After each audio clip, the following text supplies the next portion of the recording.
हम आज की वीडियो में शुरू करने जा रहे हैं हमारा इंडियन इकोनॉमी का पहला chapter, Indian economy on the eve of independence. है क्या इस चैप्टर के अंदर? तो इस चैप्टर की अगर बात करें, इस पूरी किताब की बात करें, तो इस पूरी किताब में ये एग्ज़ाम के अंदर आपकी 40 मार्क्स की वेटेज रखती है और इस पूरी किताब में आपको 3 यूनिट्स जो हैं वो कवर करनी है। ठीक, ये तीनों यूनिट्स इंपॉर्टेंट है, खासतौर से आखिरी वाली जो हमारी है वो ज़्यादा इंपॉर्टेंट है। वो एक लौता एक चैप्टर है उसके अंदर खाली जो बहुत ज़्यादा इंपॉर्टेंट है, लेकिन उसको समझने के लिए पूरी किताब को अच्छे से समझना ज़रूरी है। ठीक, तो अब इसमें हम शुरू करते हैं। तो इसमें हमें पढ़ना क्या है इंडियन इकोनॉमी के बारे में? अगर आपसे बात की जाए, इस चैप्टर से लेके आगे के कुछ चैप्टर्स में आपको इंडियन इकोनॉमी की हिस्ट्री के बारे में पढ़ाया जाएगा। इंडियन इकोनॉमी की हिस्ट्री मतलब जैसे कि आपने अभी कुछ दिनों पहले जब देखा होगा, डॉक्टर मनमोहन सिंह हमारे फॉर्मर प्राइम मिनिस्टर की जब डेथ हुई थी तो लिख के आ रहा था कि उन्होंने इंडिया को $3 ट्रिलियन की इकोनॉमी बनाया। ठीक, तो कैसे बनाया, क्या है ये $3 ट्रिलियन की इकोनॉमी? हमारी जीडीपी फास्टेस्ट ग्रोइंग जीडीपी है, हम 6% से ग्रो कर रहे हैं, 5.7 से ग्रो कर रहे हैं। ये हम अक्सर आंकड़े सुनते हैं, क्या कैसे क्या सीन है इसका? तो ये अगर हम बात करें तो इसकी हमें हिस्ट्री भी पढ़ाई जाएगी कि आज जो हम अपना देश देख रहे हैं वो हमेशा से ऐसा नहीं था, वो आज यहाँ तक बन के पहुँचा तो कैसे पहुँचा। उसके अलावा हमें हमारे प्रेजेंट से रिलेटेड भी पढ़ाया जाएगा कि करेंटली हम कौन कौन सी समस्याओं को कवर कर रहे हैं, हम कौन कौन सी समस्याओं से जूझ रहे हैं या लड़ रहे हैं अपने देश के अंदर। उसके अलावा अगर बात की जाए, इस किताब के अंदर आपको फिर हमारे एशिया में जो 3 जाइंट्स कहे जाते हैं, इंडिया, चाइना, पाकिस्तान, इन तीनों के बारे में भी पढ़ाया जाएगा। तो इस पूरी बुक के अंदर हमें ये कवर करने हैं। और अगर बात करें तो मोस्टली हमारी तीनों यूनिट्स इन्हीं तीनों चीज़ों के ऊपर बेस्ड हैं। तो पहली यूनिट का पहला चैप्टर है Indian economy on the eve of independence. मतलब हमें अपनी इकोनॉमी की हिस्ट्री पढ़नी है, सीखना है कि क्या है। तो हमें जो शुरुआत करनी है चैप्टर की वो करनी है 15 अगस्त 1947 की इवनिंग से, मतलब शाम से। ठीक, अगर हम बात करें इससे करीबन 200 साल पहले तक हमारे ऊपर ब्रिटिश रूल रहा था।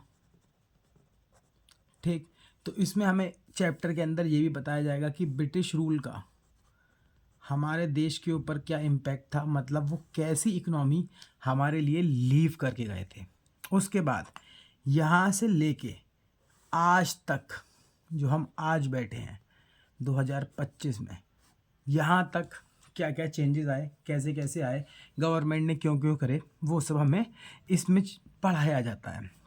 ठीक, लेकिन अगर इस चैप्टर की बात करें तो स्पेशली ये चैप्टर आपका इस तारीख के ऊपर ही बेस्ड है। मतलब हमें सबसे पहले ये पढ़ाया जाएगा कि अंग्रेज हमारे को कैसी इकोनॉमी दे के गए थे। अब किसी भी इकोनॉमी को पढ़ने के लिए हमें उसके सेक्टर्स के बारे में पढ़ना होता है। तो यही कहानी इस चैप्टर की भी है। हमें इस चैप्टर में यही पढ़ाया जाएगा कि आज़ाद जिस दिन हुए उस दिन एग्रीकल्चर सेक्टर की क्या स्थिति थी, सेकेंडरी सेक्टर की क्या स्थिति थी, मतलब कैसी कंडीशंस थी हमारी। इसके अलावा टर्शरी सेक्टर किस कंडीशन में था, या फिर हमारा फॉरेन ट्रेड इसकी क्या स्थिति थी, कैसा इंफ्रास्ट्रक्चर ब्रिटिशर्स हमारे आगे छोड़ के गए। तो ये सब चीज़ें हमें इसके अंदर मेनली देखनी है। तो शुरू करते हैं इस चैप्टर को। इजी नोट्स से आसानी से शुरू करेंगे, मेन टॉपिक्स को ही ज़्यादा कवर करने की कोशिश करेंगे जो कि इम्पॉर्टेंट होंगे। चलो, तो देखो पहला टॉपिक हमें ये पढ़ना है, लो level of economic development under colonial rule. मतलब क्या था, मतलब इसका है इस टॉपिक का कि ब्रिटिशर्स के आने से पहले हमारी, मतलब इस टॉपिक के अंदर हम क्या पढ़ेंगे, हम ये इस टॉपिक के अंदर पढ़ेंगे कि ब्रिटिशर्स से आने से पहले हमारी इंडियन इकोनॉमी कैसी हुआ करती थी, ब्रिटिशर्स के आने के बाद हमारी इकोनॉमी में क्या चेंजेस आए। ठीक, फिर उसके बाद हम अपनी इकोनॉमी के बारे में पढ़ना शुरू करेंगे। ठीक है, ये भी 3 से 4 नंबर के बेसिस पे पूछ लिया जाता है, मोस्टली एमसीक्यू में भी पूछ सकते हैं या हो सकता है डायरेक्ट क्वेश्चन भी पूछ लें। तो ब्रिटिशर्स के आने से पहले हमारी इकोनॉमी कैसी हुआ करती थी? ब्रिटिशर्स के आने से पहले हम बात करें तो हमारी इकोनॉमी प्रॉस्पेरस हुआ करती थी। प्रॉस्पेरस मतलब समृद्ध, जिसे कहते हैं हम हिंदी में, मतलब हम इंडिपेंडेंट थे, आज़ाद थे और सेल्फ रिलायंट थे। दूसरा, हमारी एग्रियन इकोनॉमी थी, मतलब 72% पॉपुलेशन हमारे देश की एग्रीकल्चर में इन्वॉल्व थी, वो एग्रीकल्चर करती थी as a source of livelihood, अपने जीवन को मतलब बिताने के लिए। Well known for handicraft industry, हमारा देश हैंडीक्राफ्ट इंडस्ट्री के लिए भी वर्ल्ड वाइज फेमस था। हमारे यहाँ से cotton, silk, metal, precious stones वगैरह एक्सपोर्ट वगैरह करे जाते थे। ठीक, तो ये ब्रिटिशर्स के आने से पहले की स्थिति थी। अब ब्रिटिशर्स के आने के बाद हमारे देश में क्या हुआ, मतलब ब्रिटिशर्स जब आए तो क्या होना शुरू हुआ ड्यूरिंग द ब्रिटिश रूल। ठीक, ब्रिटिशर्स जब आए तो ब्रिटिशर्स ने क्या करना शुरू किया, ऐसी इकोनॉमिक पॉलिसीज़ क्या होती है? इकोनॉमिक पॉलिसी मतलब एक देश को चलाने की नीति, एक देश को किस तरीके से चलाया जाए। तो ऐसी इकोनॉमिक पॉलिसीज़ बनाई जो कि खाली रिलेट करती थी उनके किस चीज़ के प्रोटेक्शन से और प्रमोशन से, किस चीज़ के प्रोटेक्शन और प्रमोशन से? उनके ओन इंटरेस्ट की। उनका ओन इंटरेस्ट क्या? अगर उनके ओन इंटरेस्ट की बात करें तो उनका ओन इंटरेस्ट मतलब उनके देश को डेवलप करने से रिलेटेड, मतलब वो हमारे देश को एज अ टूल यूज़ कर रहे थे अपने देश को डेवलप करने के लिए। तो यहाँ इसलिए लिखा भी है, ये इंपॉर्टेंट है, they transform India into supplier of raw material and consumer of finish goods या प्रोडक्ट फ्रॉम ब्रिटेन। मतलब हम लोगों को, उन लोगों ने सप्लायर बना दिया था रॉ मटेरियल का, यहाँ से हम रॉ मटेरियल एक्सपोर्ट कर रहे थे और इम्पोर्ट्स कर रहे थे क्या? Finish goods. ठीक, अब ये हो क्या रहा था? तो इस प्रोसेस की पूरी कहानी ये थी, ब्रिटिशर्स ने जब इंडिया पे कब्जा किया तो इंडिया के अलग अलग कोनों से रॉ मटेरियल को इकट्ठा करना शुरू किया, यहाँ पे लेके आए हर जगह से रॉ मटेरियल, जहाँ से भी इकट्ठा करके ला सकते थे। फिर इन रॉ मटेरियल को ब्रिटिशर्स अपने पोर्ट्स पे लेके आते थे, मोस्टली ऐसे यहाँ से कर दिया है इस कायदे में, यहाँ पे पोर्ट्स होते थे मेनली हमारे, तो यहाँ पे वो उन्हें लेके आते थे। फिर यहाँ पोर्ट्स की मदद से शिप्स में इन रॉ मटेरियल को डाल के, एक रास्ता था सुएज कैनाल जो ब्रिटेन से हमें डायरेक्टली लिंक करता है, उससे सामान ब्रिटेन लेके जाते थे। मोस्टली क्या लेके जाते थे? रॉ मटेरियल, मतलब रॉ कॉटन, रॉ सिल्क, वूल, ये सब चीज़ें वो यहाँ से लेके जाते थे। फिर ये चीज़ें लेके गए वहाँ पे ब्रिटेन में इंडस्ट्रियलाइजेशन चल रहा था उस समय के टाइम पे, वहाँ पे नई नई इंडस्ट्रीज़ खुल रही थी। अब इंडस्ट्रीज़ खुल रही हैं तो उन्हें रॉ मटेरियल चाहिए, ऑब्वियस सी बात है, प्रोडक्शन करने के लिए। तो यहाँ से ये रॉ मटेरियल इंडस्ट्रीज़ में ज़्यादा था, वहाँ पे गुड्स प्रोड्यूस किए जाते थे, कॉटन से cotton cloth, silk clothes, woollen clothes वगैरह बनाए जाते थे, जिन्हें हम फिनिश गुड्स कहते हैं अगर इकोनॉमिक्स की भाषा में बात करें।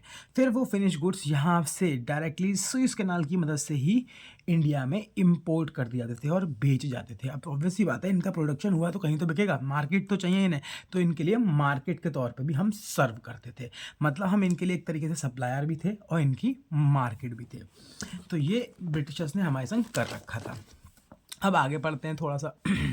आगे दे रखा है, economic condition of a nation can be जज by its national income and per capita income. मतलब किसी भी देश की इकोनॉमिक कंडीशन को जज करने के लिए आज तक कुछ इंडिकेटर्स का इस्तेमाल किया जाता है। इसमें सबसे इंपॉर्टेंट इंडिकेटर माना जाता है जीडीपी, या हम कहें जिसे हम कहते हैं नेशनल इनकम। ठीक, जीडीपी से नेशनल इनकम तक हमें पहुंचना पड़ता है, लेकिन कंसिडर जीडीपी ही किया जाता है, तो जीडीपी से हम नेशनल इनकम तक इजीली पहुंच जाते हैं। अब नेशनल इनकम से हम पर कैपिटा इनकम निकाल सकते हैं। पर कैपिटा इनकम मतलब एक इंसान की इनकम। एक इंसान की इनकम निकालने के लिए हम करें, जो भी हमारी नेशनल इनकम होती है उसको हम अपने देश की टोटल पॉपुलेशन से डिवाइड कर देंगे तो एक इंसान की इनकम आ जाएगी। नेशनल इनकम मतलब आप ऐसे समझ सकते हो, किसी भी देश की टोटल इनकम, उस देश में जो लोग रह रहे हैं, नागरिक हैं उसके, या कह लो रेसिडेंट्स हैं, सिटीजन कहना तो गलत होगा क्योंकि इकोनॉमिक कॉन्सेप्ट है, रेसिडेंट्स हैं, उन लोगों के द्वारा कमाई गई इनकम। ठीक, वो हमारी डोमेस्टिक इनकम होती है और देश के अंदर कमाते हैं। हम आगे पढ़ेंगे, हम आपने इन्हें मैक्रो इकोनॉमिक्स में पढ़ रखा होगा, तो ये वही नेशनल इनकम है। ठीक, आगे देखें तो इसमें दे रखा है कि ब्रिटिशर्स ने कभी भी कोई सिंसियर अटैम्प्ट नहीं किए नेशनल इनकम को कैलकुलेट करने के लिए।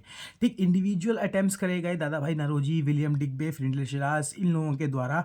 ठीक, लेकिन इनके जो रिजल्ट आ रहे थे वो कन्फ्लिक्टिंग रिजल्ट आ रहे थे, मतलब इनसे सब किसी की कुछ आ रही थी, कुछ की कुछ नेशनल इनकम निकल के आ रही थी, तो दिक्कत आ रही थी। लेकिन डॉक्टर राव जो थे उनके एस्टिमेट सबसे ज़्यादा सिग्निफिकेंट माने गए।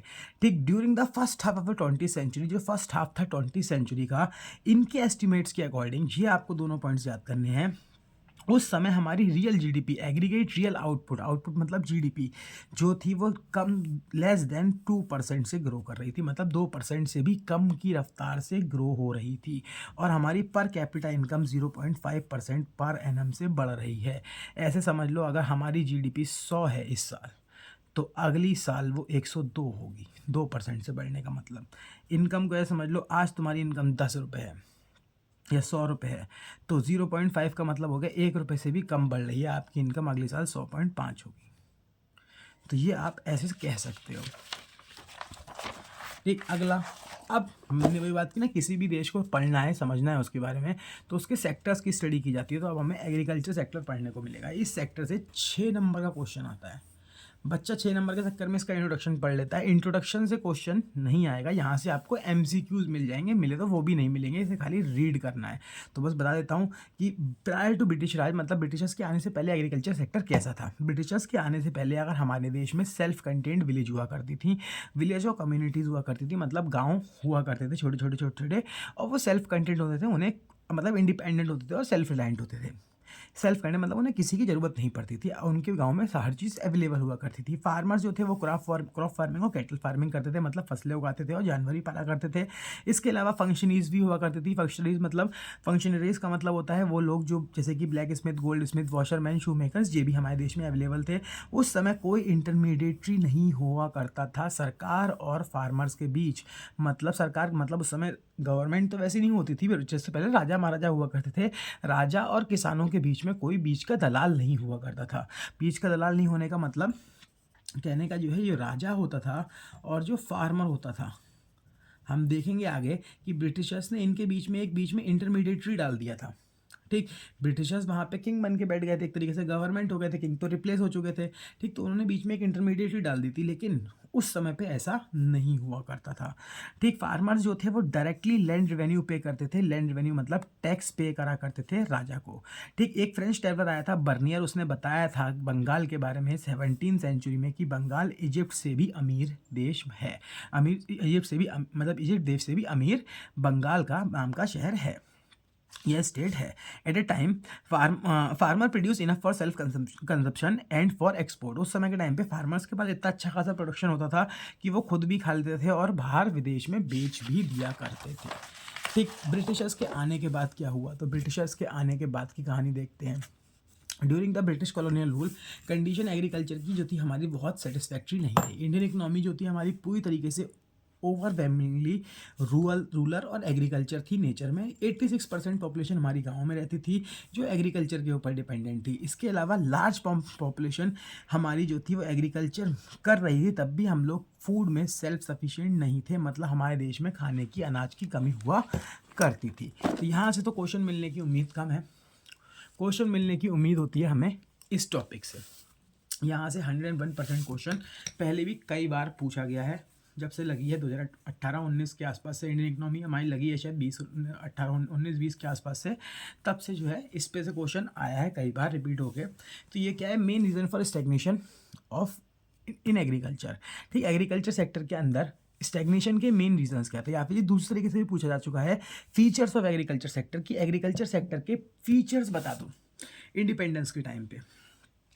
ठीक है, तो ये हमारा 3 से 4 नंबर में कई बार पूछा गया है। कभी कभी इसमें से जो कुछ पॉइंट्स हैं वो सेपरेटली 3 मार्क्स के भी पूछे गए हैं।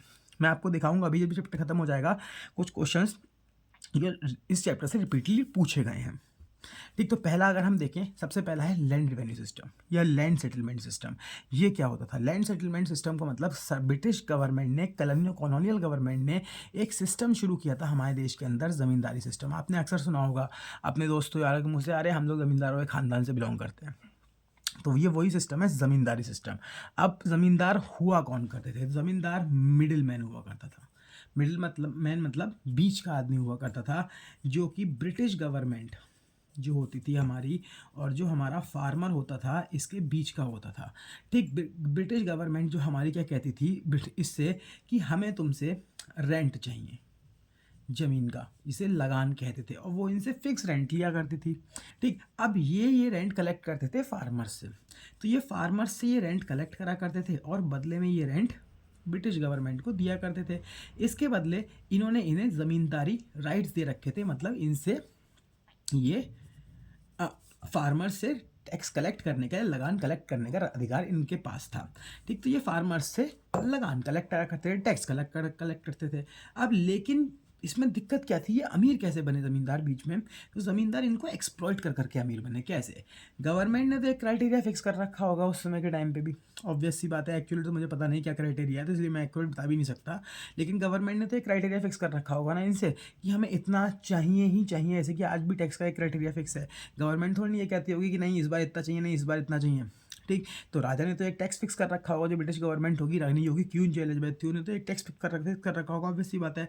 लेकिन ज़मींदार जो थे वो फ्री थे, मतलब ज़मींदार फार्मर को नहीं पता होता था। जैसे आज के टाइम पे हमें पता है हमें कितना टैक्स गवर्नमेंट को देना है, लेकिन यहाँ फार्मर को ये नहीं पता कि उसे गवर्नमेंट को कितना टैक्स देना है। तो ज़मींदार जो होते थे उससे जितना मन में आया उतना वसूलते थे। ठीक, ऐसे कर करके ये अमीर बने। जो टैक्स गवर्नमेंट को देना था, गवर्नमेंट का हिस्सा गवर्नमेंट के पास, बाकी हिस्सा अपनी जेब में। तो ये पूरा सिस्टम था। तो इसके अंदर यही लिख लेते हैं, देख लेते हैं क्या क्या लिखा है। Profits are covering out of agriculture were sent to zamindar in form of लगान। मतलब जमींदारी सिस्टम के अंदर क्या था, एग्रीकल्चर सेक्टर से होने वाला प्रॉफिट हर गांव में लगान के तौर पे जमींदार के पास जाता था। जो डेट थी जमा करने की, फिक्स सम ऑफ लगान वर ऑल्सो फिक्स, वो फिक्स हुआ करती थी।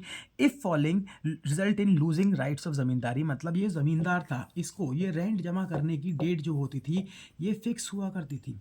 और अगर ये उस डेट को लगान मतलब रेंट को जमा नहीं कर पाता था, टैक्स को जमा नहीं कर पाता था, एक तरीके से रेंट कहना शुरू कर दिया मैंने से, टैक्स समझ लो आप, अगर ये टैक्स को जमा नहीं कर पाता था तो इससे ज़मींदारी के अधिकार, जो ज़मींदारी राइट्स होते थे कि टैक्स कलेक्ट करने का अधिकार, ये छीन लिया जाता था।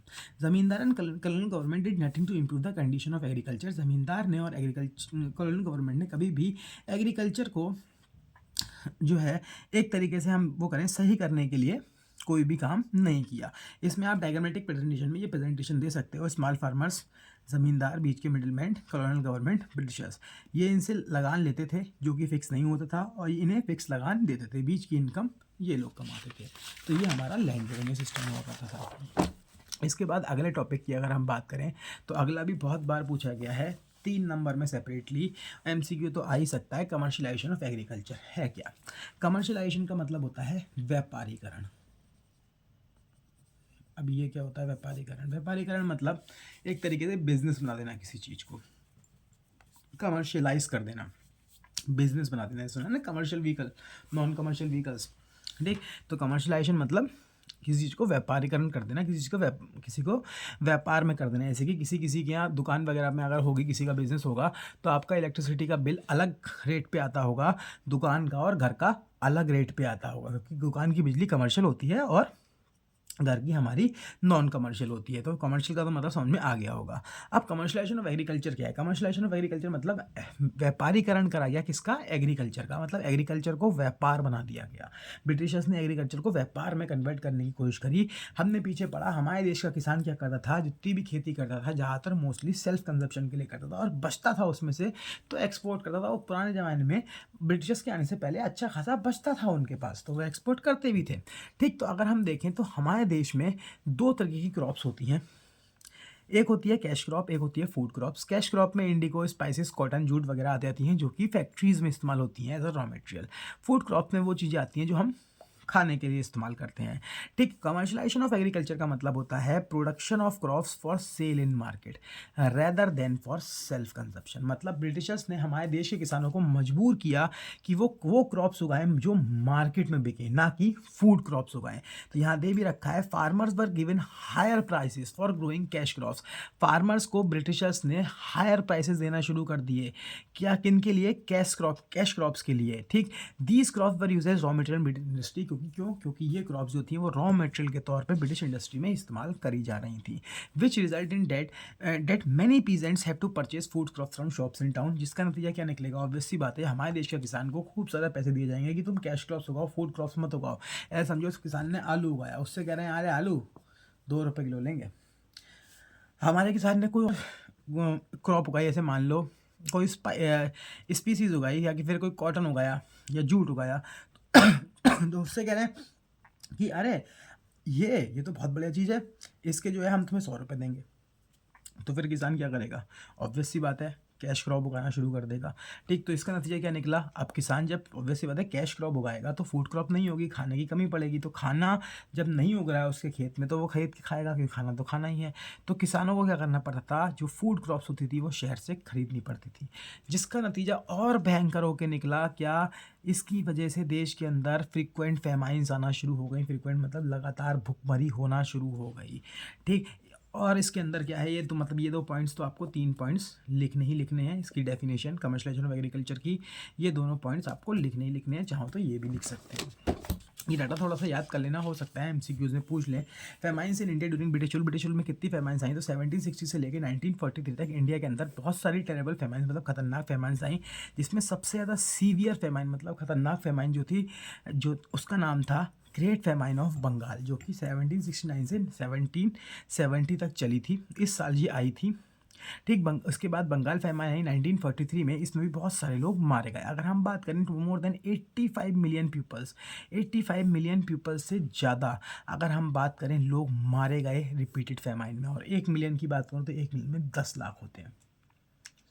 ठीक, तो अब लगा लो level of production, low level of production, ये भी पॉइंट था लेकिन ये इतना इंपॉर्टेंट नहीं है। लेकिन हाँ, अगर लिखने को आएगा तो आप ये लिख सकते हैं। लो लेवल ऑफ प्रोडक्शन मतलब उस समय हमारे पास टेक्नोलॉजी नहीं हुआ करती थी, इरिगेशन फैसिलिटीज़ नहीं हुआ करती थी, हमारे किसान जो थे फर्टिलाइज़र का इस्तेमाल करना नहीं जानते थे, जिसकी वजह से प्रोडक्शन जो था एग्रीकल्चर में वो बहुत ही कम हुआ करता था। और ब्रिटिशर्स ने कभी भी एग्रीकल्चर को डेवलप करने के लिए या एग्रीकल्चर के लिए एजुकेशन फैलाने के लिए कोई भी किसी भी प्रकार का खर्चा नहीं किया। लिखा है British spend very little on technical and mass education. Britishers ने बहुत ही कम खर्चा किया एग्रीकल्चर, मास और टेक्निकल एजुकेशन के ऊपर। ठीक, एडवर्स इफेक्ट ऑफ पार्टीशन, ये भी पॉइंट इंपॉर्टेंट है। ठीक, एडवर्स इफेक्ट ऑफ पार्टीशन, ये सब हम लोगों को पता है कि इंडिया और पाकिस्तान का बंटवारा हुआ था। ठीक है, तो यहाँ पे अगर हम बात करें, छोटा सा इंडिया बना लेते हैं अपने समझने के लिए। ठीक, तो अगर बात करें इधर की तरफ पाकिस्तान है, आपको पता ही है, इधर की तरफ आज के टाइम पे बांग्लादेश है।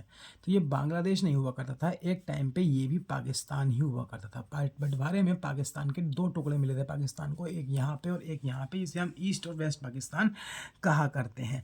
ठीक, ये ईस्ट पाकिस्तान हुआ करता था जिसे आज हम लोग बांग्लादेश कहते हैं, और ये हमारा वेस्ट पाकिस्तान हुआ करता है जो आज पाकिस्तान के नाम से ही जाना जाता है। तो ये पार्टीशन जब हुआ तो इसका भी हमें नुकसान हुआ। क्यों हुआ? भाई ज़मीन का ही तो टुकड़ा हुआ है, था तो हमारी ज़मीन का हिस्सा। ठीक, अगर आप बात करें ये भी हमारी ज़मीन का ही हिस्सा हुआ करता था। ये टुकड़ा जो हुआ, इस टुकड़े में गई तो हमारे हिस्से की ज़मीन, और ये ज़मीन हमारे लिए कीमती भी हो सकती है। तो वो यहाँ पे है। इंडिया के एग्रीकल्चर प्रोडक्शन को और ज़्यादा नुकसान पहुँचा, फर्दर सेटबैक पहुँचा कंट्री के पार्टीशन की वजह से जब देश आज़ाद हुआ। ठीक, अ सीजेबल पोर्शन ऑफ अनडिवाइडेड कंट्री मतलब जो अनडिवाइडेड कंट्री था, अखंड भारत का एक बहुत ही बड़ा हिस्सा जो कि बहुत ही ज़्यादा इरिगेटेड था, वेस्ट बंगाल और सिंध का हिस्सा। ठीक, अगर बात करें हम, ठीक, and fertile land went to Pakistan, वो पाकिस्तान में चली गई। इसके अलावा अगर हम बात करें जो जूट प्रोड्यूसिंग एरिया थे वो ईस्ट पाकिस्तान मतलब जिसे आज हम बांग्लादेश कहते हैं उसका हिस्सा बन गए। उस समय एग्रीकल्चर में सब्सिस्टेंस फार्मिंग थी। सब्सिस्टेंस फार्मिंग मतलब फार्मिंग फॉर सेल्फ कंजप्शन, अपने खुद के खाने के लिए फार्मिंग करना।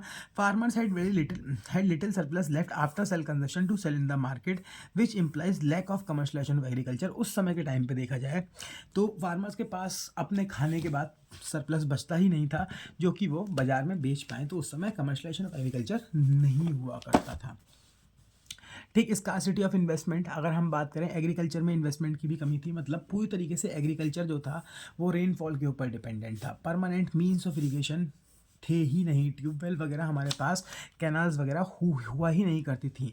मीज़र्स जो आजकल हम लोग जानते हैं हमारे किसान, flood control, drainage, terracing, desalination of soil, ठीक, ये जिससे कि प्रोडक्टिविटी इंक्रीज हो जाती है, इनको निगलेक्ट किया जाता है, इनके बारे में किसी को पता ही नहीं था उस ज़माने में।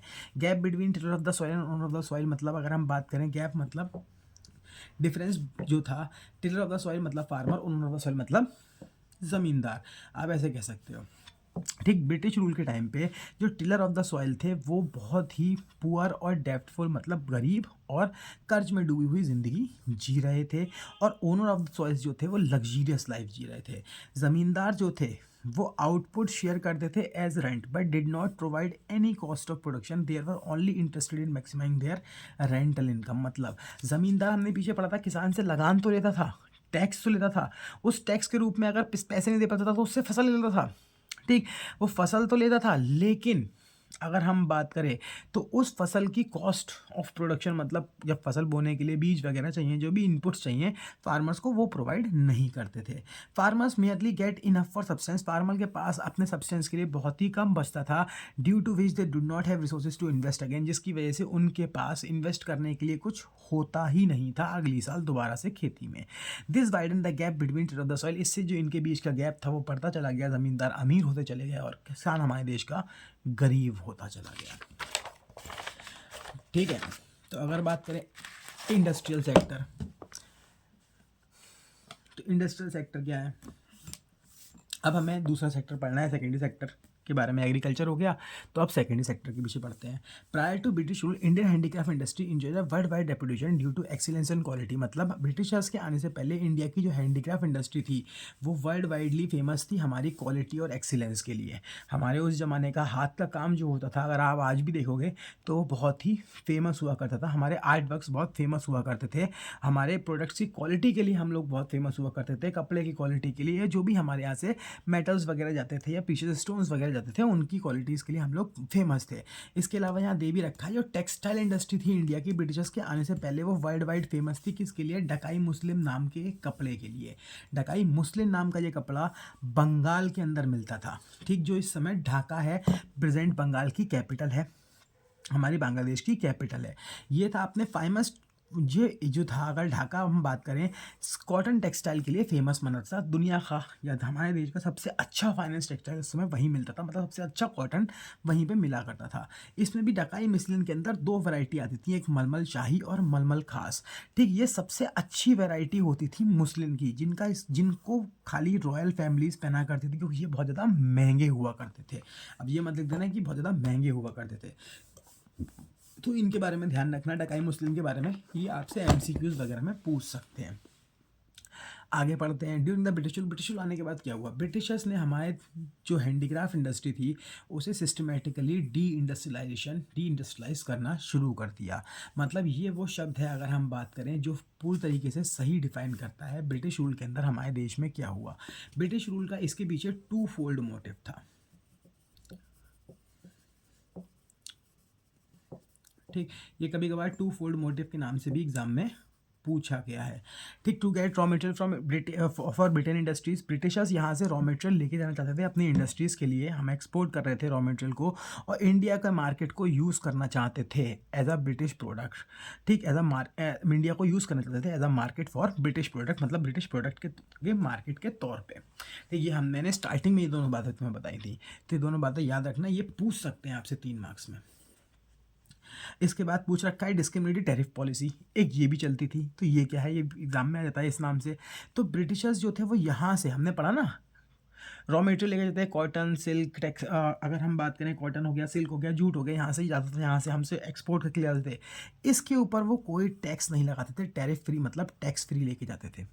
ठीक, ब्रिटेन यहाँ से रॉ मटेरियल, और वहाँ से इंपोर्ट करते थे ब्रिटिश प्रोडक्ट, मतलब जो उनकी इंडस्ट्री में बने हुए प्रोडक्ट हैं वो यहाँ लाने के लिए जो बेच रहे थे, यहाँ ला रहे थे बेचने के लिए, उन प्रोडक्ट के ऊपर भी वो कोई टैक्स नहीं लगाते थे।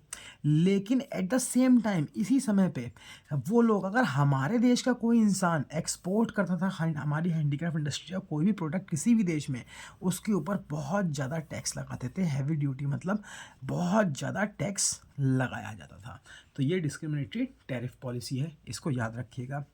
इसका नतीजा क्या निकला?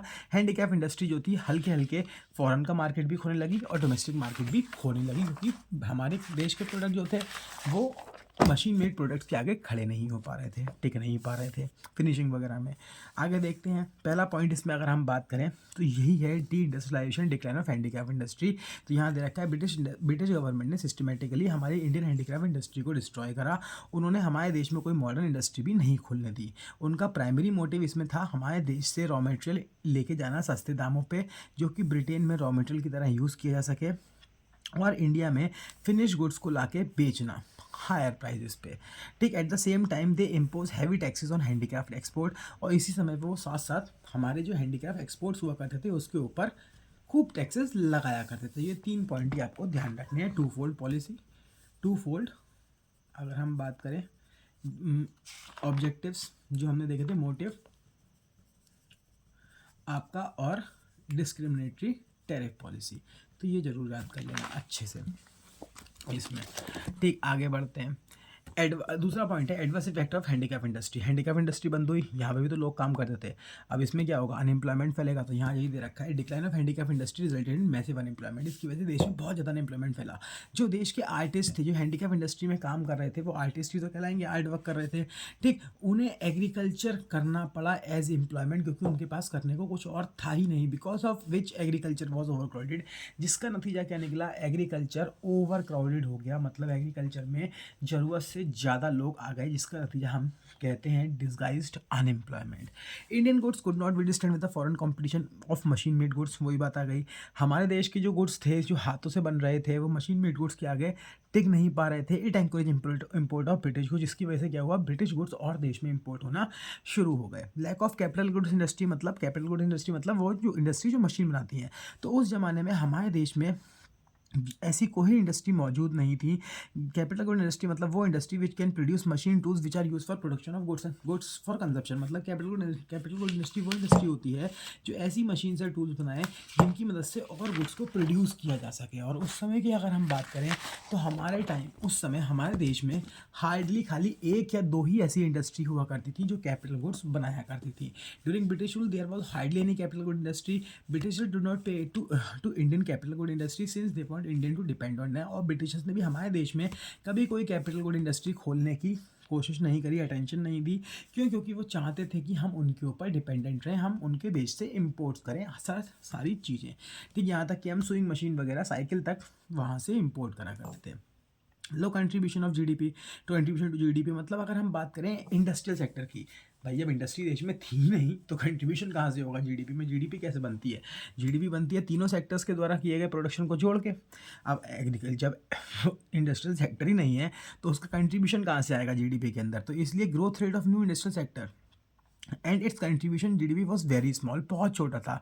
Because at that time there were hardly an industry, क्योंकि उस समय के टाइम पे ऐसी कोई इंडस्ट्री ज़्यादा थी ही नहीं, 2 या 3 ही इंडस्ट्रीज हुआ करती थी। अगला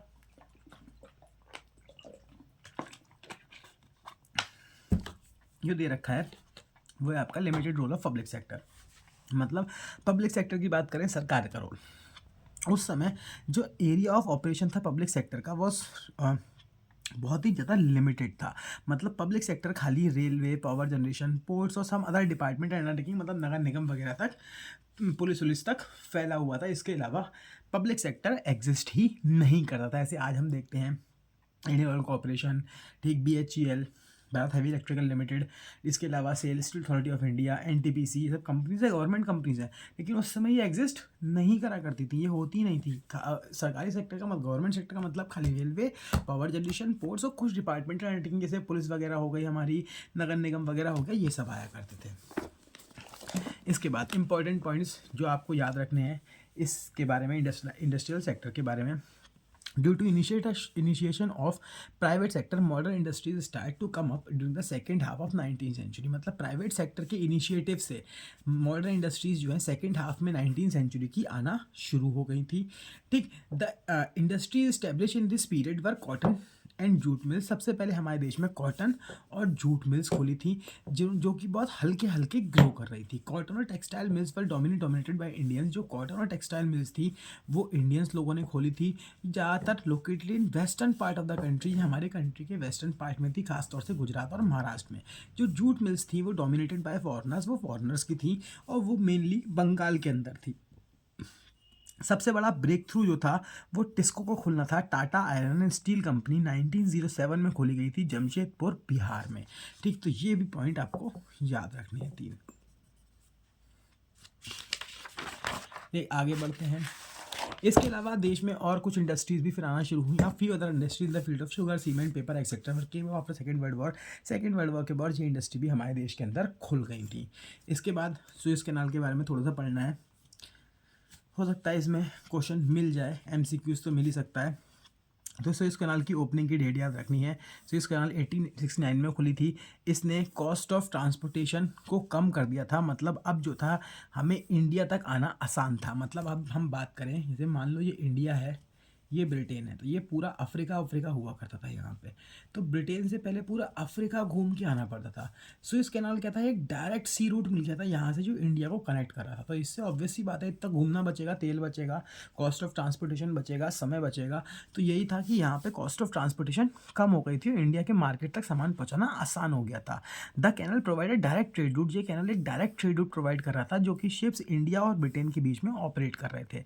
अब हमें जो था need to sail around Africa. अब जो है ब्रिटिशर्स को अफ्रीका को घूम के नहीं आना था। ये अफ्रीका है, अफ्रीका को घूम के नहीं आना पड़ता था, वो डायरेक्टली यहाँ से बाईपास करके आ जाते थे। स्ट्रेटेजिकली और इकोनॉमिकली ये आज भी दुनिया का सबसे इम्पोर्टेंट वाटर भी है, मतलब समुद्री रास्ता है। टेक फॉरेन ट्रेड, तीसरा जो हमें पढ़ना है इस चैप्टर में, हमारे तीसरे सेक्टर के बारे में। सर्विस सेक्टर बहुत ही छोटा मोटा एग्जिस्ट करता था, तो उसके बारे में ज़्यादा कुछ है नहीं, वो इंफ्रास्ट्रक्चर में हमारा कवर हो जाएगा। ठीक, तो फॉरेन ट्रेड की अगर हम बात करें, prior to British rule, Britishers के आने से पहले इंडिया जो था वो जाना जाता था as a exporter of finish goods. हमारे देश से cotton, silk, textile, iron goods, wooden goods, ivory work और प्रीशियस स्टोन्स जो थे वो एक्सपोर्ट हुआ करते थे। लेकिन ब्रिटिशर्स ने कन्वर्ट कर दिया इंडिया को एक्सपोर्टर ऑफ रॉ मटेरियल में और इम्पोर्टर ऑफ फिनिश गुड्स में। तो ये हम पहले भी पढ़ के आए, वही यहाँ लिखा है। हम यहाँ क्या करते थे, इंडिया जो था एक्सपोर्टर था प्राइमरी प्रोडक्ट का, जैसे कि रॉ सिल्क, कॉटन, वूल, शुगर एक्सेट्रा, और इंपोर्ट करते थे हम फिनिश गुड्स जैसे कि कॉटन, सिल्क और woollen clothes, capital goods main जैसे कि मशीन्स जो कि ब्रिटेन इंडस्ट्री में बन रही थी। तो पहला पॉइंट यही है, exporter of primary product and importer of finish goods.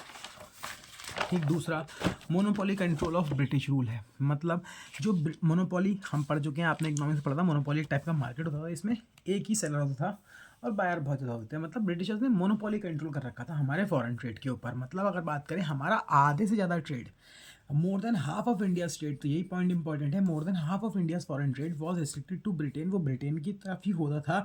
ठीक, मतलब 50% से ज़्यादा हमारा जो ट्रेड था, एक्सपोर्ट इम्पोर्ट थे, वो ब्रिटेन से होते थे।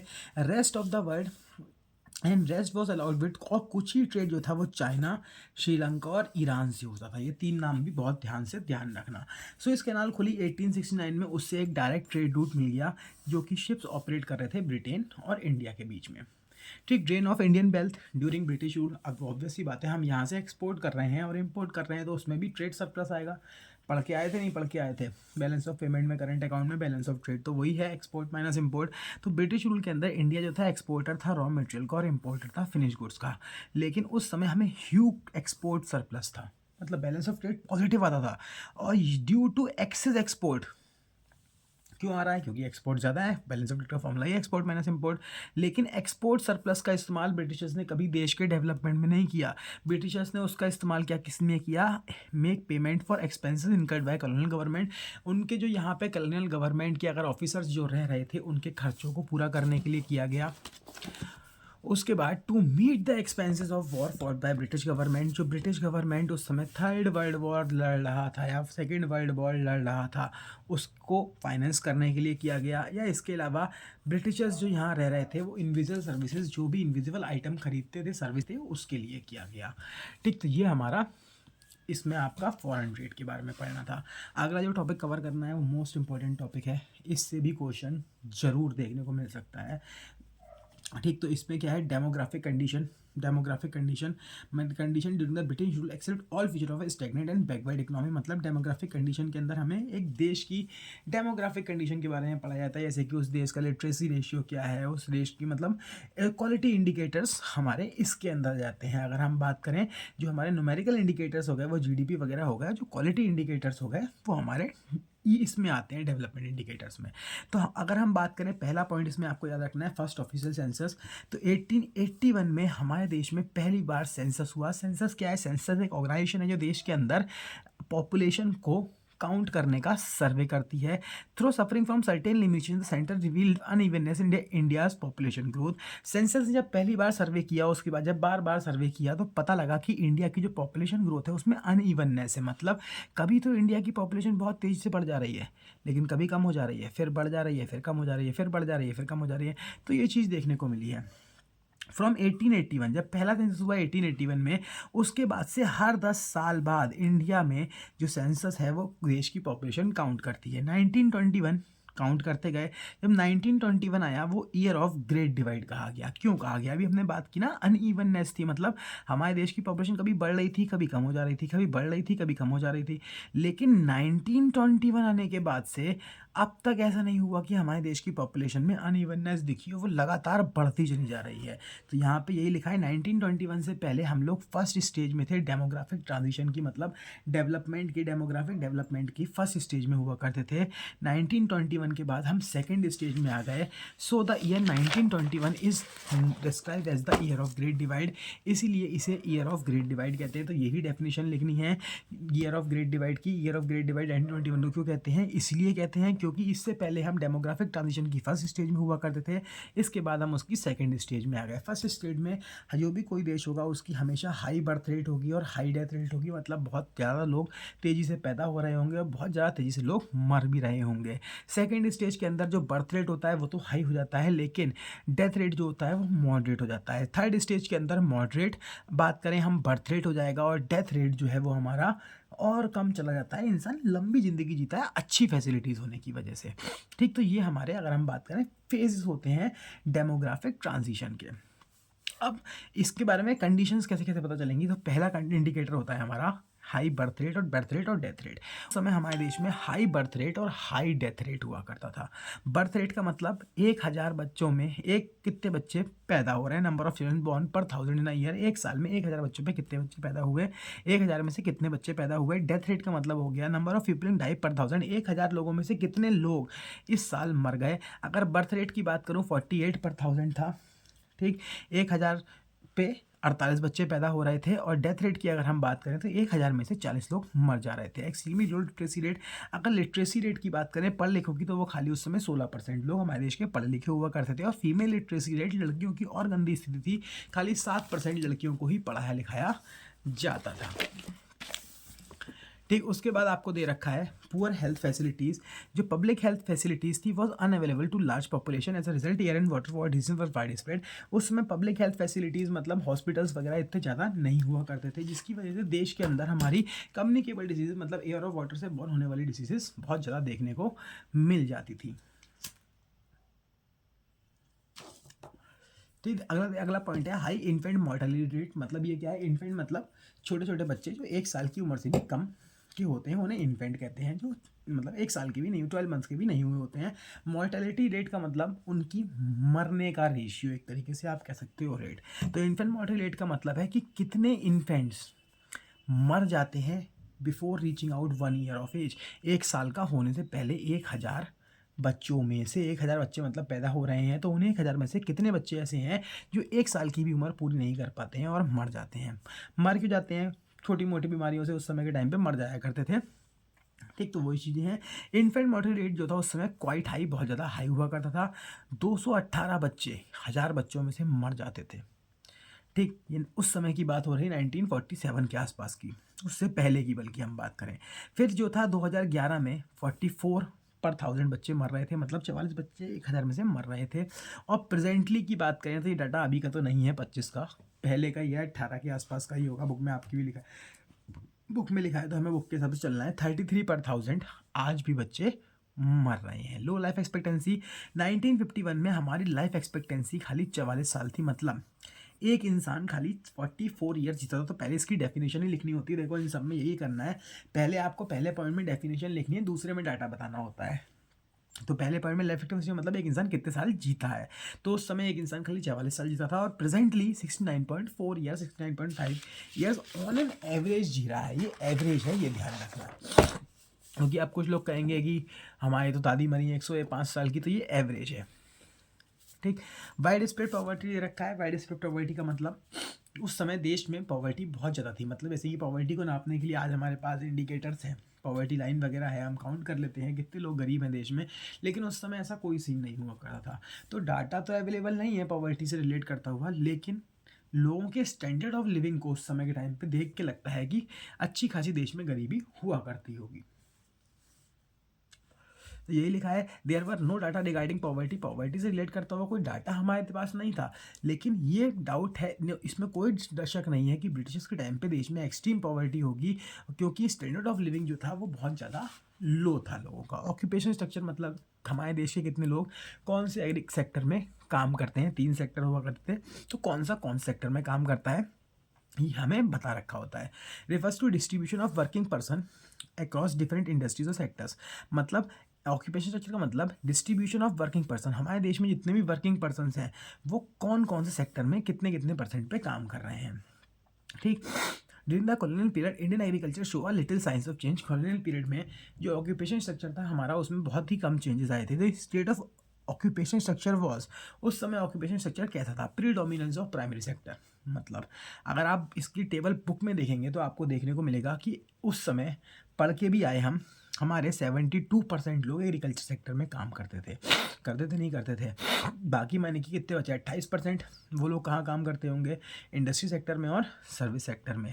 तो यहाँ यही लिखा हुआ है, एग्रीकल्चर सेक्टर में सबसे ज़्यादा लोग काम करते थे 72.7%, और रिमेनिंग 27.3% जो थे वो मैन्युफैक्चरिंग और सर्विस सेक्टर में काम करते थे। मैन्युफैक्चरिंग का भी लिखा है यहाँ पे 10.1% करते थे, तो इसका मतलब हो गया 17.2% मात्र सर्विस सेक्टर के अंदर काम करते थे। एट द सेम टाइम इसी समय पे खाली 2% लोग इंग्लैंड के, यूएसए के 12%, 2% लोग इंग्लैंड में और यूएसए में, 12% जापान में और 4% जर्मनी में एग्रीकल्चर करते थे। और इंडस्ट्रियल सेक्टर में 32% यूएसए में थे, 42% इंग्लैंड में और 39% जापान में काम करते थे। इसके अलावा रीजनल वेरिएशन देखने को मिली। रीजनल वेरिएशन मतलब हमारे देश में जो रीजन्स हैं, मतलब स्टेट्स के हिसाब से अगर बांटा है हम नॉर्थ साउथ ईस्ट वेस्ट के हिसाब से, तो जो स्टेट्स थी तमिलनाडु की, आंध्र प्रदेश की, केरला, कर्नाटका और महाराष्ट्र की, वहाँ पे decline in work force of agriculture sector, मतलब लोगों ने एग्रीकल्चर सेक्टर में काम बंद करना शुरू कर दिया और मैन्युफैक्चरिंग सेक्टर में और सर्विस सेक्टर में काम करना शुरू कर दिया।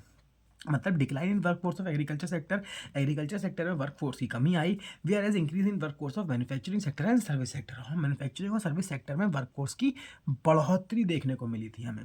और इसी सेम समय पे उड़ीसा, राजस्थान, पंजाब के जो एरियाज थे वहाँ पे लोगों ने एग्रीकल्चर करना ज़्यादा शुरू कर दिया था और ज़्यादा लोग एग्रीकल्चर में इन्वॉल्व हो गए थे। इस चीज़ को इकोनॉमिक टेक ऑफ कहा गया है। ठीक, ये इंपॉर्टेंट भी है, आ भी सकता है इकोनॉमिक टेक ऑफ के नाम से या रीजनल वेरिएशन के नाम से। ठीक, ये हो गया। इसके बाद इंफ्रास्ट्रक्चर की बात करें तो इंफ्रास्ट्रक्चर हमारे देश का उस समय कैसा हुआ करता था। तो ड्यूरिंग द ब्रिटिश रूल जो इंफ्रास्ट्रक्चर था हमारे देश का बहुत ही बेकार हुआ करता था, खराब था। ठीक, some efforts were made but the main motive behind infrastructure development was to fill colonial government interest. Britishers ने ऐसा नहीं है कि इंफ्रास्ट्रक्चर नहीं बनाया, रोड्स वगैरह बनाई उन्होंने उस जमाने में, रेलवे भी उन्हीं की देने हैं अगर हम बात करें, लेकिन इसके पीछे हमारे देश का भला करने का मोटिव नहीं था, वो अपने फ़ायदे के लिए काम कर रहे थे। कॉलोनियल इंटरेस्ट मतलब कॉलोनियल गवर्नमेंट के, ब्रिटिश गवर्नमेंट के फ़ायदे के लिए काम कर रहे थे। ठीक, उन्होंने रोड्स बनाई, हम मानते हैं बनाई, क्यों बनाई तो देख लो। Colonial government could not accomplish much on construction of road due to lack of funds. ठीक, ज़्यादा रोड्स तो वो नहीं बना पाई क्योंकि उनके पास फंड्स की कमी थी, लेकिन जो रोड्स उन्होंने बनाई उसके पीछे 2 ही पर्पस थे, मोबिलाइजेशन ऑफ आर्मी और शिफ्टिंग ऑफ रॉ मटेरियल। मतलब आसानी से एक स्टेट से दूसरे स्टेट में अपनी आर्मी पहुंचा पाना ताकि राजाओं महाराजाओं पे हमला किया जा सके। दूसरा, शिफ्टिंग ऑफ एग्रीकल्चर, देश के कोने कोने से एग्रीकल्चर को पोर्ट्स तक लेके जाएं और उस रॉ मटेरियल को, मतलब रॉ मटेरियल को दुनिया के देश के कोने कोने से पोर्ट तक लेके जाएं और पोर्ट से वो रॉ मटेरियल ब्रिटेन में ले जाए और वहाँ से गुड्स बना के इंडिया में लाके दोबारा से बेचे। ठीक, इंडिया, उन्होंने रेलवे को डेवलप किया। 1850 में रेलवे खुला हमारे देश में, तो ये डेट ध्यान रखनी है। ये सबसे इंपॉर्टेंट कंट्रीब्यूशन था ब्रिटिश रूल का, इंडिया रेलवे का इंट्रोडक्शन 1850 के अंदर। अगर देखें हम, the railway affect the Indian economy in many ways, Indian economy का पे रेलवे का सबसे ज़्यादा असर पड़ा। सबसे पॉजिटिव इफेक्ट्स भी दे रखे हैं और नेगेटिव इफेक्ट भी दे रखे हैं, तो दोनों याद करने हैं। पॉजिटिव इफेक्ट्स की बात करूँ तो इससे क्या हुआ, हमारा डोमेस्टिक मार्केट एक्सपेंड हो गया। मतलब पहले जो बिजनेसमैन, एक अगर हम बात करें यूपी में सामान बेच रहा था, अब उसने दिल्ली में जगह जगह पे सामान बेचना शुरू कर दिया, क्योंकि दूसरी जगहों पे सामान ट्रांसपोर्ट करना ईजी हो गया। ठीक, इट एनहांस एग्रीकल्चर कमर्शियलाइजेशन, इससे एग्रीकल्चर कमर्शियलाइजेशन भी बढ़ा। मतलब ऐसी बहुत सारी आजकल हमें चीज़ें खाने को, फल खाने को, सब्जियां खाने को मिल जाती हैं जो हमारे स्टेट में नहीं उगती, दूसरी स्टेट में उगती है, वहाँ से हमें मिलती है, हमारे स्टेट की दूसरी स्टेट में लोग खाते हैं। ठीक, rich people enable to undertake, sorry, railway enable people to undertake long distance travel. Railway की मदद से लोगों को लॉन्ग डिस्टेंस ट्रैवल करना, मतलब लंबी जर्नी करना आसान हो गया। इसके बाद सबसे इंपॉर्टेंट फ़ायदा यही मिला, faster movement of food grains across different parts of the country which help in controlling famines. जो हमारे देश में भुखमरी फैली हुई थी उसको रोकने में रेलवे से बहुत ज़्यादा मदद मिली। उसमें गरीबों को बहुत ज़्यादा जो है एक तरीके से हम कह सकते हैं रिलीफ प्रोवाइड किया। कैसे प्रोवाइड किया, जो सरप्लस एरियाज थे स्टेट के, अगर हम बात करें जैसे कि इंडिया ही ले लो, ठीक, फिर से बना लेते हैं छोटा सा, ठीक, इंडिया ले लो, जैसे मान लो यहाँ पे भूखमरी फैली हुई है और यहाँ पे सरप्लस फूड है, मतलब अच्छा खासा खाना है, यहाँ नहीं है, तो रेलवे की मदद से यहाँ से इस सरप्लस फूड को यहाँ पे जहाँ फेमाइंस फैली हुई थी वहाँ पे पहुँचाना शुरू कर दिया गया। रिलीफ मिला यहाँ पे जो लोग बेचारे भूखमरी से मर रहे थे उन लोगों को। अब इसके अगर हम बात करें कुछ नेगेटिव इम्पैक्ट भी थे, क्या थे, कंट्रीब्यूट टू कॉलोनियल एक्सप्लॉयटेशन, इससे हमारे देश का एक्सप्लॉयटेशन और ज़्यादा तेज हो गया। रेलवे की मदद से जो प्राइमरी गुड्स से are easily transported to ports, वो पोर्ट्स तक आसानी से पहुंच जा रहे थे। ब्रिटिश गुड, जो फिनिश गुड्स थे ब्रिटेन से आ रहे थे, वो अब रेलवे की मदद से देश के डिफरेंट पार्ट्स में कोने कोने में बिक रहे थे, जिससे हैंडीक्राफ्ट इंडस्ट्री और ज़्यादा जहाँ जहाँ चल भी रही थी वहाँ पर भी ख़त्म होना शुरू हो गई। अगला एयर एंड वाटर ट्रांसपोर्ट, तो हाँ ब्रिटिशर्स ने इसकी भी कोशिश करी। British government took measures to develop water and air transport, इन्होंने ये भी डेवलप करने की कोशिश करी, but their development was useless, लेकिन इनका डेवलपमेंट यूजलेस रहा। क्यों? Because inland waterways were very expensive, क्योंकि इनलैंड वाटरवेज बहुत ज़्यादा महंगे थे। मतलब ब्रिटिशर्स ने मुंबई से गोवा के बीच में सबसे पहला वाटरवे शुरू किया था जिसमें लोग ट्रैवल कर सकते थे, बॉम्बे टू गोवा। ठीक, लेकिन ये वाटरवे चला नहीं, क्यों? क्योंकि इसका किराया ही शिप का इतना ज़्यादा था कि लोग पे नहीं कर पा रहे थे। कम्युनिकेशन, ठीक, post and telegraph the most powerful means of communication. उस समय के टाइम पे अगर हम बात करें सबसे ज़्यादा पॉपुलर मीन्स ऑफ कम्युनिकेशन में पोस्ट और टेलीग्राफ्स आते थे। पोस्ट मतलब लेटर, और टेलीग्राफ एक मशीन हुआ करती थी जो कि जैसे समझ लो जैसे फैक्स मशीन होती है, तुम यहाँ से कुछ भेजा, स्कैन करके वो वहाँ पहुँच गया, बस यहाँ पे ही होता था, यहाँ से टाइप करना पड़ता था और वो वहाँ पे टाइप हो जाता था एक तरीके से। ठीक, तो यही यहाँ पे टेलीग्राफ मशीन हुआ करती थी। To maintain law and order को मेंटेन करने के लिए टेलीग्राफ मशीन्स को जो है इंट्रोड्यूस किया गया, और ये बहुत ज़्यादा महंगी हुआ करती थी, तो कॉमन पीपल तो इन्हें अवेल नहीं कर पाता। लॉ एंड ऑर्डर को मेंटेन करने के लिए क्यों कहा गया? क्योंकि पहले के टाइम पे जब बगावत होती थी, अगर इंडियंस बगावत करते थे तो उसकी खबर पहुँचने में और फिर वहाँ से फोर्स आने में ब्रिटिशर्स की बहुत समय लगता था। उतनी देर में जो ब्रिटिशर्स के अफसर होते थे उन लोगों को अच्छा खासा ब्रिटिश गवर्नमेंट को नुकसान होता था। ठीक, तो इस चीज़ के लिए टेलीग्राफ इंट्रोड्यूस किया गया ताकि जो कम्युनिकेशन है वो फास्ट हो पाए और अच्छे से लॉ एंड ऑर्डर मेंटेन किया जा सके। ठीक, रीजंस फॉर इंफ्रास्ट्रक्चर डेवलपमेंट, अगर हम बात करें इंफ्रास्ट्रक्चर डेवलप करने के पीछे रीजंस, ये 3 से 4 नंबर में पूछा जाता है, तो ये इंपॉर्टेंट है। तो इंफ्रास्ट्रक्चर के बारे में पढ़ लिया। तो अगर हम बात करें their motive was to fill their own interest, हमने पीछे ही बात करी, इंफ्रास्ट्रक्चर डेवलपमेंट के पीछे उनका खुद का फ़ायदा था, वो हमें बेसिक फैसिलिटीज़ देना नहीं चाहते थे। रोड्स उन्होंने बनाई ताकि आर्मी को मोबिलाइज हो सके और रॉ मटेरियल को आसानी से पोर्ट्स तक पहुंचा सकें ताकि वो ब्रिटेन में एक्सपोर्ट हो पाए। रेलवे बनाए गए ताकि कंट्रोल ले सकें इंडियन टेरिटरी के ऊपर और इसके साथ साथ प्रॉफिट अर्न कर सकें फॉरेन ट्रेड के थ्रू। रेलवे की मदद से गुड्स को ट्रांसपोर्ट करना, फिनिश गुड्स को और रॉ मटेरियल को पोर्ट्स तक पहुँचाना आसान हो गया। इसके अलावा रेलवे एक प्रॉफिटेबल इन्वेस्टमेंट थी जो ब्रिटिशर्स को लगातार अर्निंग प्रोवाइड करके दे रही थी। इसके अलावा इलेक्ट्रिक टेलीग्राफ इंट्रोड्यूस किए गए ताकि देश के अंदर लॉ एंड ऑर्डर मेंटेन किया जा सके और ये बहुत ज़्यादा महंगे थे। तो ये 4 पॉइंट्स आप लिखेंगे 4 नंबर का अगर आता है तो। ठीक, इसके बाद दे रखा है इस चैप्टर का last, positive contribution of British rule. तो पूरे चैप्टर में हमने यही पढ़ा कि ब्रिटिशर्स ने ये किया, ब्रिटिशर्स ने वो किया। तो अब इसमें हम देख लेते हैं ब्रिटिशर्स का पॉजिटिव कंट्रीब्यूशन क्या रहा हमारे देश के अंदर। कुछ पॉजिटिव कंट्रीब्यूशन भी था, self sufficiency of food grain production, मतलब कमर्शियलाइजेशन ऑफ एग्रीकल्चर की वजह से अगर आज देखें हम तो इंडिया जो है फूड में सेल्फ सफिशिएंट है। ठीक, तो ये ब्रिटिशर्स की ही देन है। Better means of transport, roads, railways, जो बात करें ये क्वालिटी ट्रांसपोर्ट सर्विसेज हैं जो ब्रिटिशर्स ने ही लोगों को प्रोवाइड करी, जो आज भी हमारे देश की इकोनॉमिक ग्रोथ में मदद कर रही हैं, ट्रांसपोर्ट करने में, हमारा ट्रेड में, हर चीज़ें मदद कर रही हैं। चेक ऑन फेमाइंस, रोड और रेलवेज़ की मदद से जो है फेमाइंस को रोकने में, उनके ऑकरेंस को रोकने में बहुत मदद मिली। जो फूड सप्लाईज थी वो आसानी से अफेक्टेड एरियाज़ में पहुंचाई जा रही थी। शिफ्टेड टू मॉनेटरी इकनॉमी, इससे पहले हमारे देश में नोट नहीं चला करते थे, मतलब चांदी उंदी के सिक्के चला करते थे, या फिर हम बात करें बार्टर सिस्टम चला करता, मेटल कॉइन्स चला करते थे। तो मॉनेटरी सिस्टम को इंट्रोड्यूस करने वाले भी हमारे देश में यही लोग थे, हमें बार्टर सिस्टम से मॉनेटरी सिस्टम में लेके आए। इसके अलावा देश में इन्होंने एम्प्लॉयमेंट अपॉर्चुनिटीज़ भी जनरेट करी रोड और रेलवेज़ के थ्रू। एक इफेक्टिव एडमिनिस्ट्रेशन सिस्टम हमें देखी गई, जो आज हम नगर निगम देख रहे हैं, पुलिस फोर्स देख रहे हैं, हमारी जिस तरीके से वो काम करती है, ये सब कुछ उन्हीं का बनाया हुआ है। मोस्टली एजुकेशन सिस्टम की बात करें तो ये सब उन्हीं का डिज़ाइन करा हुआ हमें मिला है, यही हमारे देश में आज तक फॉलो किया जा रहा है। ठीक, तो ये हमारा फर्स्ट चैप्टर था। अब अगर हम बात करें फर्स्ट चैप्टर से कौन कौन से क्वेश्चंस मोस्टली आपके जो हैं वो बोर्ड में पूछे गए हैं, तो मैं वो आपको दिखा देता हूँ। जो फ्रीक्वेंटली आस्क्ड क्वेश्चंस हैं बोर्ड में जो पूछे गए हैं आपके, खाली हम वही देखेंगे इसमें जो हमारे बोर्ड्स में पूछे गए हैं, कवर करे गए हैं। जहाँ जहाँ होंगे वहाँ वहाँ पूरा दिखा दूँगा। ठीक, जिसको जो दिक्कत हो वो पूछ सकता है मुझसे बाद में भी।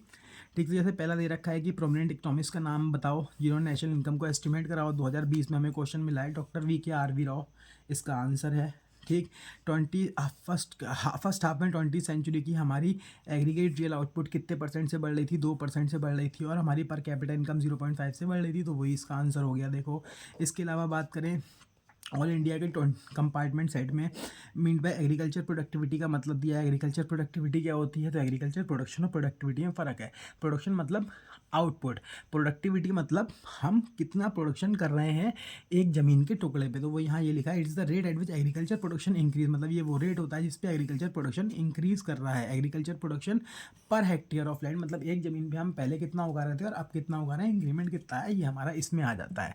इसके अलावा बात करें लाइफ एक्सपेक्टेंसी की डेफिनेशन पूछी हुई है कि एक इंसान कितने साल तक जीता है।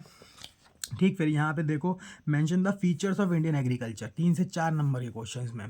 ठीक, on the eve of independence, तो इसमें आपको वही लिखना है जो हमने पढ़ा था, features of Indian agriculture, main points लिखना, जैसे कि क्या क्या लैंड रेवेन्यू सिस्टम आप एक्सप्लेन करेंगे, कमर्शलाइजेशन ऑफ एग्रीकल्चर एक्सप्लेन करेंगे, lack of capital good industry explain कर सकते हैं।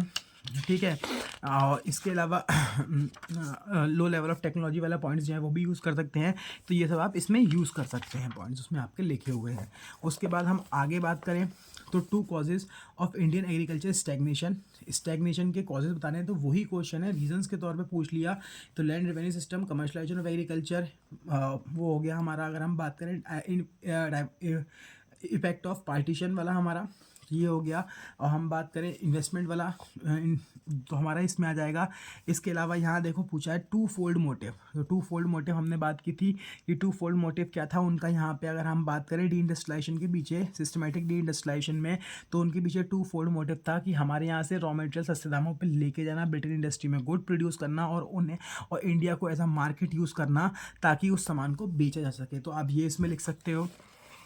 इसके बाद बात करें comment upon 2 silent feature of foreign trade policy. Foreign trade policy के बारे में बताना है, तो फॉरेन ट्रेड पॉलिसी होती है डिस्क्रिमिनेटरी टैरिफ पॉलिसी की बात करें तो वो आप इसमें बताओगे, वो बता सकते हो। मोनोपोली कंट्रोल बता सकते हो कि हमारा मोस्टली जो ट्रेड था 50% से ज़्यादा ट्रेड हमारा ब्रिटेन के संग होता था, बचा कुचा ट्रेड हमारा श्रीलंका, चाइना और ईरान के संग हुआ करता था।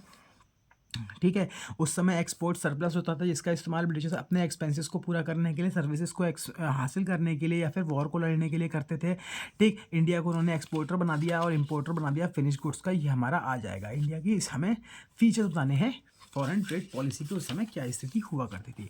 उसके बाद रखा है describe briefly to salient features of pre independence Indian occupation structure के बीच ही पूछा है। ऑक्यूपेशन स्ट्रक्चर कैसा था, तो प्रीडोमिनेंस ऑफ एग्रीकल्चर सेक्टर। अगर हम बात करें टू साइलेंट फीचर ही पूछे हैं, दो ही लिख रखे हैं हमने भी। प्रीडोमिनेंस मोस्ट सेक्टर अगर हम बात करें इसमें आप इतना लिख सकते हो कि 72% पॉपुलेशन हमारे देश की एग्रीकल्चर सेक्टर में थी, बाकी रिमेनिंग पॉपुलेशन हमारी सेकेंडरी और टर्शरी सेक्टर में थी। 10% मैन्युफैक्चरिंग में मतलब सेकेंडरी सेक्टर में, और बाकी की बची पॉपुलेशन हमारी इंडस्ट्रियल सेक्टर में थी। उसके अलावा रीजनल वेरिएशंस थे। अगर हम बात करें जो हमारी नीचे की स्टेट्स थी हमारी कौन कौन सी, हमारी तमिलनाडु, आंध्र प्रदेश, केरला, कर्नाटका वाली, वहाँ पे शिफ्ट देखने को मिला था हमें किसके बीच में, जो लोग थे लोगों ने एग्रीकल्चर सेक्टर में काम करना छोड़ के कहाँ काम करना शुरू कर दिया था, लोगों ने एग्रीकल्चर सेक्टर में काम करना छोड़ के इंडस्ट्रियल ऑफ मैन्युफैक्चरिंग सेक्टर में काम करना, मैन्युफैक्चरिंग और सर्विस सेक्टर में काम करना शुरू कर दिया था। और अगर हम बात करें जो ऊपर की स्टेट्स थी हमारी, वहाँ पे हमें देखने को क्या मिला था, जो आप बाकी स्टेट्स के नाम देख लेना कौन कौन से, अच्छे से रट लेना, ठीक। उनमें हमें ये देखने को मिला था कि वहाँ पे लोगों ने एग्रीकल्चर सेक्टर में और ज़्यादा काम करना शुरू कर दिया है, ठीक। तो आगे देख लेते हैं। एक क्वेश्चन ये भी दे रखा है डेमोग्राफिक कंडीशन के ऊपर, तो ये इंपॉर्टेंट टॉपिक है, मैंने आपको पहले ही बताया, ये अच्छे से करके जाना, ठीक। तो डेमोग्राफिक कंडीशन देखो ये 2024 में और 20 में पूछा गया है। ऐसे ही आप यहाँ देखो तो ये भी 20-24 में पूछा गया है, चॉइस में आया होगा, ऑब्वियस सी बात है। ये भी 2020 का पूछा हुआ है, ये भी 20 का पूछा हुआ है।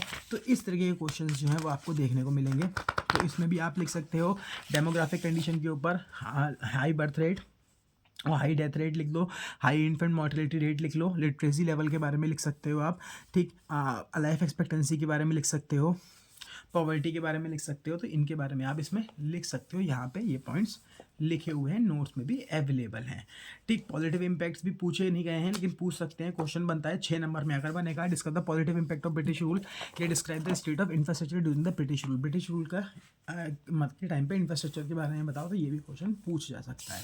तो ये इंपॉर्टेंट क्वेश्चन थे जो इसमें आपके पूछे जा सकते हैं इस चैप्टर से। तो ये चैप्टर ख़त्म होता है। अब हम नेक्स्ट वीडियो में इसका सेकंड चैप्टर के ऊपर देखेंगे।